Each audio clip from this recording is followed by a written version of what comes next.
You think he's underestimating your skills and your ability to switch stances? No, not at all. You know, like he didn't fought southpaws, he didn't fought orthodox fighters. So, you know, he's been in the ring with a lot of fighters, and in his mind, he don't see nothing new that I can bring to the table. The ridiculous promotion of Canelo Crawford has given me lots of good ammunition.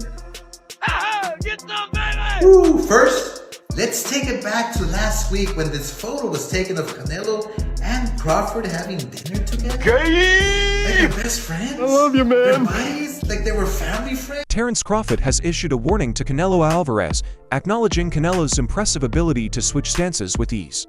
Crawford stated that if they ever meet in the ring, Canelo will be facing a fighter unlike anyone he has encountered before. He admitted he's unsure whether Canelo has truly evolved since his bout with Floyd Mayweather. While he agreed that some boxers change their performance depending on the opponent, he believes Canelo has grown more experience and well-rounded since fighting Mayweather. In closing, Crawford said, "We'll see," leaving the door open for a potential showdown between them. Do you think he changed a lot since the Mayweather fight, or is he the same fighter? I don't know. I just think, you know, sometimes some fighters, you know, they fight to their level of competition. And, you know, I think he's definitely more experienced, with more well-rounded, given the experience that he had in a Floyd Mayweather fight. So we shall see. Oscar de la Hoya, on the other hand, commented that the build-up to a potential fight between Canelo Alvarez and Terence Crawford felt too friendly and lacked the usual intensity.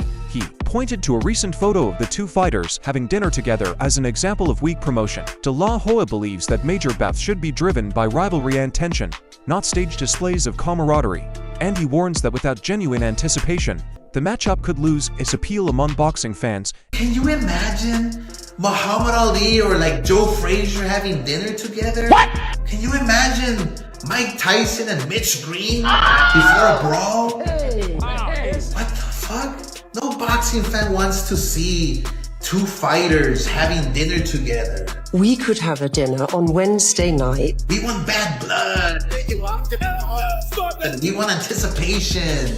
We want to feel like an actual war is about to happen. Not fucking caviar and champagne together while they're staging their trilogy. Jesus Christ. Oscar de la Hoya continues to criticize the promotion surrounding the Canelo Alvarez vs. Terence Crawford fight, calling the press tour rushed and unconvincing. He mocked the lack of genuine tension between the two, labeling their trash talk and stage performances as fake. De la Hoya also challenged Canelo to step into the ring with David Benavidez, reacting to Canelo's recent comments about possibly joining WWE. He advised Crawford that if he truly wanted to get under Canelo's skin, he should bring up the failed drug test and the controversy over the tainted meat. According to De la Hoya, real issues like those would actually make Canelo furious. After their dinner date together, Canelo and Crawford said on the press tour that I think started in Riyadh, New York, and Vegas. So here's a clip of their shit talking. I'm very excited for this fight. We'll see. We'll see. That's lame, right? That is so lame. Oh, and Canelo elaborated on his career plans. Maybe you will see me in the WWE. Okay, great, Canelo, but please first, before you fight The Undertaker, can you please fight David Benavidez? No. And here's the moment where the script told them to shove each other. I mean, come on. Anybody else not buying this drama? Nobody got time for that. Crawford, if you want to actually make Canelo mad, just tell the truth about him and his tainted meat. And Canelo failed 2 drug tests. And when asked what time the fight will take place, I don't know. My good friend Turkey on the Sheik gave an answer that left everybody puzzled. What are we looking at here? I mean, I'm sorry, Turkey, but what did you say? Terence Crawford, on the other hand, said he disagrees with the notion that Canelo Alvarez is underestimating his abilities, particularly his adaptability. Crawford pointed out that Canelo has faced both southpaws and orthodox fighters and has sparred with a wide range of opponents. Still, he warned that even if Canelo believes there's nothing new to expect, he will be in for a surprise when they finally step into the ring. Think he's underestimating your skills and your ability to switch stances? No, not at all. You know, like he didn't fought southpaws, he didn't fought orthodox fighters. So, you know, he's been in the ring with a lot of fighters, and in his mind, he don't see nothing new that I can bring to the table. Furthermore, Oscar de la Hoya mocked the ongoing confusion about the event's timing. criticizing the Saudi officials' vague statements and emphasizing that Dana White may have to choose between the UFC and the boxing event. He scolded White for dodging questions and resorting to insults, calling him a Neanderthal. De La Hoya also pointed out the irony in White refusing to work with him and Bob Arum, while openly supporting other promoters like Eddie Hearn and Frank Warren. Choose whether to be present at the UFC Noche in Texas or the Allegiant Stadium in Las Vegas. And when confronted about his plans, Dana White simply chose to be the Neanderthal that he is, dodging the question and calling me a douchebag. I mean, it's ironic coming from the guy who's a walking billboard for affliction. I mean, we can all agree, if you look up the word douchebag, in the dictionary, Dana White's photo pops up. Dana went on to say he enjoys working with Eddie Hearn and Frank Warren, but won't work with lunatics like De La Hoya and Bob Arum. Oscar De La Hoya slammed Dana White, calling him a joke and claiming that neither he nor Bob Arum will ever work with him, suggesting that Al Heyman likely feels the same. He challenged White by saying he has a roster full of top-tier fighters ready for major bouts, mocking White's lack of star power in the UFC and urging him to get his act together. De La Hoya also took shots at White's appearance and behavior, pointed to the UFC's financial struggles, and ended with a bold, defiant message aimed squarely at both Dana and Canelo. So in other words, Bob and I know he's a joke and won't work with him. And I can only assume that Al Heyman feels the same way. I hate it. Oh, and Dana, you can call me anytime, brother. Because I have lots of great fighters to make great fights with. Oh, but shit, wait. You don't have any fighters. What? And for God's sake, dude. Man, get a big shirt. Tight. Maybe some slacks. Get on blood pressure meds or something. Whatever you need to look and behave like a fucking human being. Well, I can't. Oh, and you haven't built a star in the UFC in 5 years. Maybe do your job and stop jumping shit. Because the UFC is in billions in debt. I'm rich, God! Dana, Canelo, you. On the other side, legendary ring announcer Michael Buffer shared his thoughts on a potential Canelo Alvarez vs. Terence Crawford showdown. He predicted a close and thrilling contest, one that would be driven more by technique than raw power. When asked about UFC President Dana White possibly promoting the fight, Buffer praised him as one of the greatest promoters in sports history. He added that White is a skilled boxing mind who knows exactly what he's doing, despite criticism from figures like Oscar De La Hoya. Buffer made it clear that Dana White has his full support. Michael, it's not a big fight unless you're announcing it. Canelo versus Crawford. How do you see that one going? I think it's going to be a close and interesting fight. Right. I think it's going to be a technical fight, not a power fight. Now, what do you think about Dana White promoting it? Do you think he's only proven himself to be one of the greatest promoters in the history of sports? So he's good? Pretty good deal. He's good for boxing. Oh yeah, he'll know what to do. Because some people like De La Hoya have been a little critical of him, but he has the Michael Buffer approval, obviously. For sure. You're the man. Thank you. Furthermore, Dan Rafael questioned whether Canelo Alvarez's underwhelming performance against Skulls was simply the result of a bad style matchup. Instead, he believes the real issue is the physical toll from years of fighting professionally since a young age. Rafael emphasized that the concern isn't just the number of fights, but the sheer volume of rounds Canelo has endured, which plays a major role in the wear and tear on a fighter's body. I just can't get over how bad he was against Skull. I'm not convinced that it was just a bad style. I think that he's just to the point after, all these years being a professional since he's 15, 16 years old, that takes a toll, man. It's all the sparring, it's all the fights, it's the wear and tear on your body. And I have made this point before. To me, it's not so much about the number of fights, it's how many rounds do you have? Here's the harsh reality. Canelo Alvarez has literally double the number of pro rounds that Terence Crawford does, even though Canelo is younger than Terence. He pointed out that Canelo has fought nearly 500 professional rounds, more than double the typical 245. Terence Crawford has also noticed a clear difference, which highlights the massive workload Canelo has taken on by constantly facing top-tier, world-class opponents. Even Canelo's recent challengers, like William Scouse and John Ryder, are tough fighters, making the cumulative wear on Canelo's body a critical factor when evaluating the matchup. He's 500-something rounds as a professional now, Canelo. Crawford hasn't even hit 300 rounds as a professional. That's a big difference. That's another factor then we can look into this fight. There's so many factors to it, like you say, Dan. Now, you did touch on it. It's 520 rounds for Canelo Alvarez as a professional. And it's 245 rounds as a professional for More than Terence double, yeah. Crawford. That's a dramatic difference. Think about the wear and tear you might take in an extra 200 plus rounds. And it's not like Canelo's fighting guys who can't fight. He's fighting top level, world championship level fighters, one after the other after the other. If you looked at a guy like William Skull or John Ryder or somebody like that and say that was like his so-called worst opponent over the last several years, that's still pretty solid. Those are still real guys. You know, Chelvis Ted observed that Terence Bud Crawford often engages in exchanges during fights, and when he gets hit, it's typically by a straight right hand. Opponents seem to prepare for that shot since Crawford isn't a natural southpaw, making him an easier target for the straight right. Still, Crawford's toughness, speed, and footwork allow him to absorb or evade much of the damage.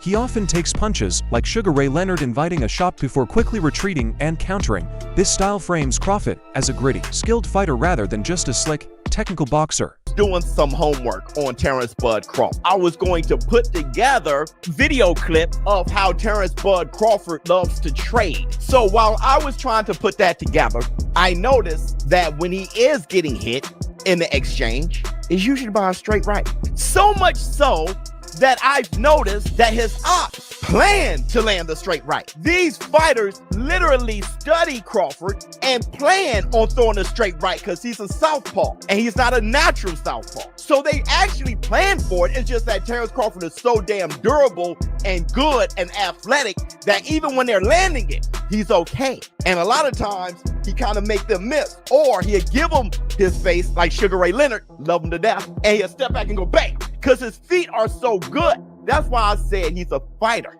Crawford is more of a fighter than a slick. Terence Crawford, according to Bill Haney, is a fearless and determined fighter who won't be shaken by his opponent's size. He dismissed any claims that Crawford would be at a disadvantage, calling such assumptions outdated. Haney confidently upheld Crawford's position as the best boxer in the world and predicted a decisive and damaging loss for Canelo in their potential matchup. George Groves also praised both Terence Crawford and Canelo Alvarez as elite fighters, highlighting Canelo's remarkable achievements since moving up to middleweight. He admitted that had he known about Canelo's rise earlier, he might have stayed in the sport longer just to face him. Groves expressed admiration for both men's talent and experience, noting that despite being veterans, they continue to compete at the highest level. A brilliant fight, an exciting fight. I love both fighters. I think they're both amazing fighters. Crawford, amazing fighter. Canelo, he's come up to middleweight and absolutely dominated. If I'd known he was coming up, I might have hung out a little bit longer, right? I'd love to have tested myself against him. Like always, he's beaten everyone, so you think, well, maybe I think I had an idea, I got a plan. But yeah, nothing but respect for both those two guys. I'm looking forward to the fight. However, Groves emphasized the size difference between the two boxers. Viewing it as a key advantage for Canelo, he acknowledged the challenge Crawford faces, describing it as a tough obstacle to overcome given Canelo's strength and size at super middleweight. While Groves believes that anything is possible in boxing, he feels Crawford will have a hard time beating Canelo due to the physical disparity. Obviously, it's a fight that's thrown together. They're the wrong weights. You know, there's such a big size difference at play. They're both, you know, veterans, if you will, but they're both in really good form. They're both still performing at the, you know, a real high level. None of them have sort of shot, finished, or sliding. So I'm really looking forward to it. You know, I won't give a prediction as such, just in case I get asked to cover the fight. But what I will say is that it's gonna be a tough one for the smaller man. I think size is definitely a big part to play in this.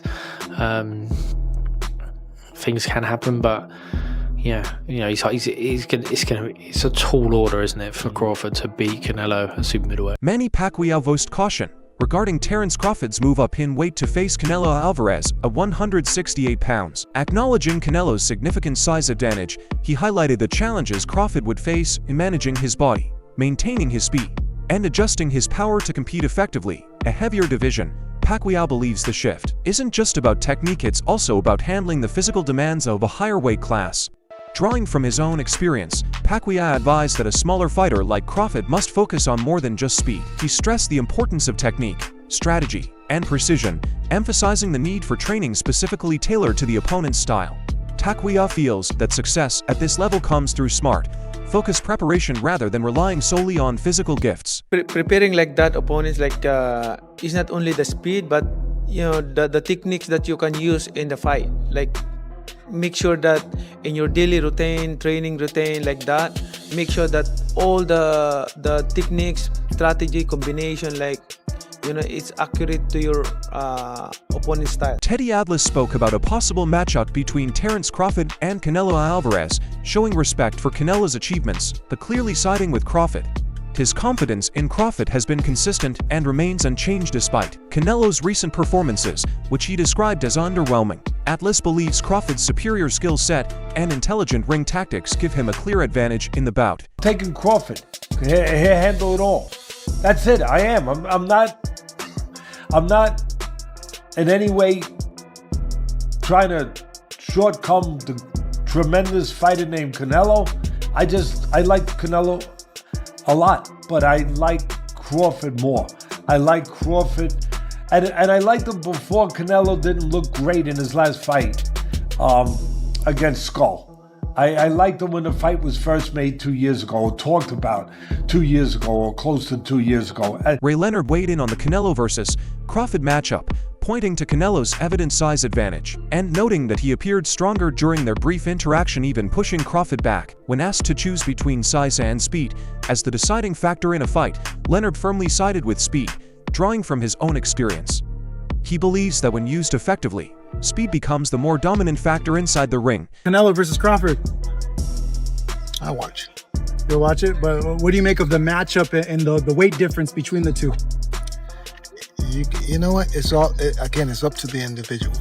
It's always up to the individual. Crawford tried to push up on Canelo there. It looked like Canelo wasn't pushed back too much, and he actually pushed Crawford, sent him back a little bit. Did you get a chance to see that face-off and their physical interactions or whatnot? Not really, no. All right, guys. Thank you, man. Last one for you, Ray. Size or speed? What usually wins in fights? Because that's what they're saying the tale of Canelo Crawford is. Speed. I like speed. Speed. Yep. Timothy Bradley expressed strong confidence in Terence Crawford's chances against Canelo Alvarez, a 168 pounds, questioning Canelo's power since he failed to stop Jermall Charlo despite skepticism from others. Bradley firmly believes Crawford will win. He even hinted at having inside information or a deeper reason for his confidence, though he's not ready to reveal it just yet, reinforcing his bold prediction. You really think he's going to knock out Crawford? I would take Terence Crawford to beat Canelo Alvarez, even at 168. You can call me crazy or whatever you want, but I understand something. I know a secret you don't, and I'm not going to say why I'm picking Terence Crawford, but part of that secret is exactly why I believe he'll win. Teddy Atlas also discussed a possible fight between Terence Crawford and Canelo Alvarez, acknowledging Canelo's achievements, but clearly backing Crawford. His belief in Crawford isn't new and isn't driven by Canelo's recent subpar performances. Atlas has supported Crawford since the matchup was first proposed more than 2 years ago, convinced that Crawford's deep skill set and sharp ring IQ give him a clear advantage.